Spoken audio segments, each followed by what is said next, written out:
আমরা প্রত্যেকেই কিন্তু বোকা। একটু বিবেক খাটিয়ে দেখুন। আপনি যদি বিবেক খাটান তাহলেই বুঝতে পারবেন। কারণ হুজুর কখনো তার বাড়িতে মিলাদ পড়ায় না। আর ডাক্তার কখনো তার স্ত্রীকে সিজার করায় না।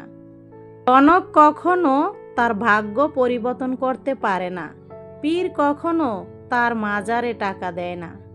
তাই আবেগের পিছে না ঘুরে বিবেক খাটান, বুদ্ধি খাটান, তাহলেই বুঝতে পারবেন আমরা যারা এই বোকামিগুলো করি তারা কতটা বোকার রাজ্যে এবং বোকার স্বর্গে বাস করি। তাই তো আমলনামা বলেন, যা কিছু বলেন, যা কিছু করেন নিজে করবেন।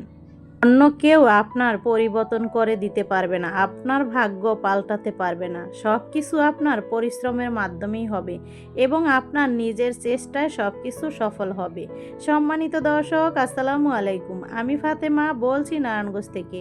সবাইকে ওয়েলকাম জানিয়ে শুরু করছি নতুন দিনে নতুন আরও একটি লাইফস্টাইল ব্লগিং ভিডিও। আশা করছি সম্পূর্ণ ভিডিওটি আপনারা শেষ পর্যন্ত দেখবেন। তো এখানে হচ্ছে রুটি ভেজে নিচ্ছি। আমার গাছগুলোতে ঘুম থেকে উঠে পানি দিয়েছিলাম, তারপর ঘরটর ঝাড়ু দিয়ে এরপর সোজা চলে আসলাম পাখির রুমে। কারণ এটা আমাদের মেয়েদের নিত্যদিনের কাজ। আর প্রতিদিন আমরা ঘুম থেকে উঠে এই কাজগুলি কিন্তু করে থাকি। তো একই কাজ ঘুরিয়ে ফিরিয়ে কিন্তু আমরা এগুলোই শেয়ার করি। কি করব, কারণ আমরা ডেলি কিন্তু এই কাজগুলো আমাদের নিত্যদিনের রুটিন। যাই হোক, যতদিন বেঁচে আছি ততদিনই খাওয়া লাগবে, ততদিনই করা লাগবে, কিছুই করার নেই। এই তো আমার মামুনিটাই হচ্ছে নাস্তা খেতে বসছে। জানি না এখানে পেঁয়াজ দেওয়ার কারণে তার মনটা খারাপ। তো আমি হচ্ছে তাকে খাইয়ে দিতেছি, বলতেছি তুমি খাও, মজা আছে, খেয়ে দেখো। তো আমাকে বলল যে হ্যাঁ আমি খাইতে পারবো, ঠিক আছে। ও হচ্ছে ছোটোবেলা থেকেই হচ্ছে নিজের হাতে খায়, কিন্তু ওর দুইজন বড় ভাই বোন আছে, ওদেরকে কিন্তু ওর মা ওর দাদি খাওয়ায় দিত। ওইটা হচ্ছে আমার বড় ভাইয়ের মেয়ে। তো যাই হোক, এই তো আপনার ভাইয়া আবার বাজার নিয়ে আসছে। বাসায় মেহমান আছে, যার কারণে বাসায় হচ্ছে আমার ফুপু আসছে চাঁদপুর থেকে। তো এই তো বাজার টাজার করা হলো। এখন এই মুরগিগুলো কেটে নিব, মাংসগুলোর পিস করে নিয়েছি, একটু যেগুলো বড় আছে সেগুলো একটু সাইজ করে নিয়েছি। শেফালি আসছে, ও হচ্ছে থালাবাটি ধুয়ে দিয়েছে, বললাম মাংসগুলোও ধুয়ে দাও, ধুয়ে দিয়েছে। এখানে লবণ, তারপর হচ্ছে মরিচ গুঁড়া মাখিয়ে নিচ্ছি। এর বেশি কিছুই লাগবে না। তো দেখুন এখন হচ্ছে কিছুক্ষণের জন্য রেখে দিয়েছিলাম, তারপর ভেজে নিচ্ছি। এই তো ভেজে নিচ্ছি। যারা এতক্ষণ ধরে আমার সাথে ভিডিওটা দেখতেছেন, আপনাদেরকে অনুরোধ করব শেষ পর্যন্ত দেখার জন্য। যদি আপনারা শেষ পর্যন্ত দেখেন তাহলে আপনাদের কাছে ইনশাআল্লাহ ভিডিওটি ভালো লাগবে। তো এইখানে গরুর মাংস ধুয়ে তারপর হচ্ছে এখন আমি হাতে মাখিয়ে দিব। তো এই তো পেঁয়াজ কুচি নিয়েছি, বেশ কিছু পেঁয়াজ কুচি নিয়েছি, তারপর কাঁচামরিচ নিলাম। এখন হচ্ছে এক এক করে গুঁড়া মশলাগুলো দিয়ে দিব।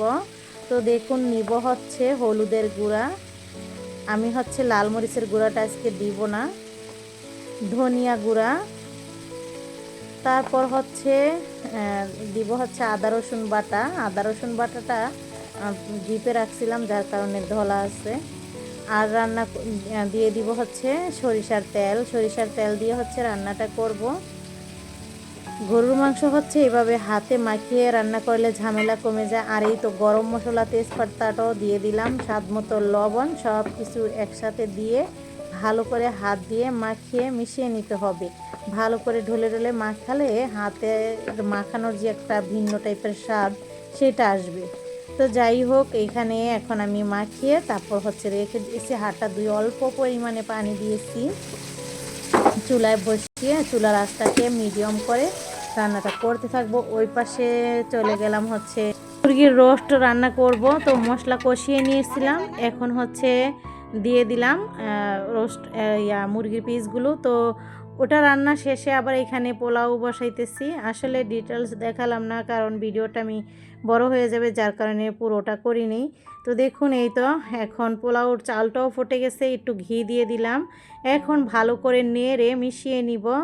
যারা দেখতেছেন তাদেরকে অসংখ্য ধন্যবাদ। যারা এখনও আমার চ্যানেলটিকে সাবস্ক্রাইব করেন নাই, প্লিজ আমার চ্যানেলটিকে সাবস্ক্রাইব করে দিবেন। আর যারা করে দিয়েছেন তাদেরকে অসংখ্য ধন্যবাদ। এখন আমি উল্টিয়ে দিচ্ছি, আর মাশাআল্লাহ অনেকটা ঝরঝরে হয়েছে আর ফুটেও গেছে। তো দেখলেন তো কত সহজে কিন্তু এই পোলাওটাও বসিয়ে রান্না করে ফেললাম। ঘরে বসে এরকম ঝরঝরা সুন্দর একটি সুগন্ধি পোলাও রান্না করে ফেলতে পারবেন।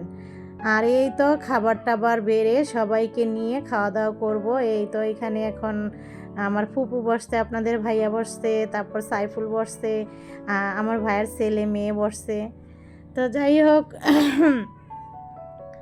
এখন আবার 7 আপ ঢেলে দিলাম তাদেরকে।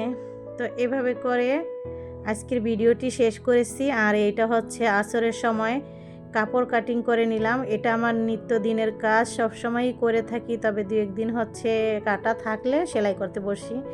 তো যাই হোক, সেলাই কাটিং এরকম থাকে। এরপর ভিডিওর যে কাজগুলো, এডিটিংয়ের ভয়েস দেওয়ার, এগুলো থাকে আমার বিকেলের কাজ, সেগুলো আর শেয়ার করা হয় না। তো আশা করছি সবাই বুঝতে পারছেন। ভালো থাকবেন, আল্লাহ হাফেজ।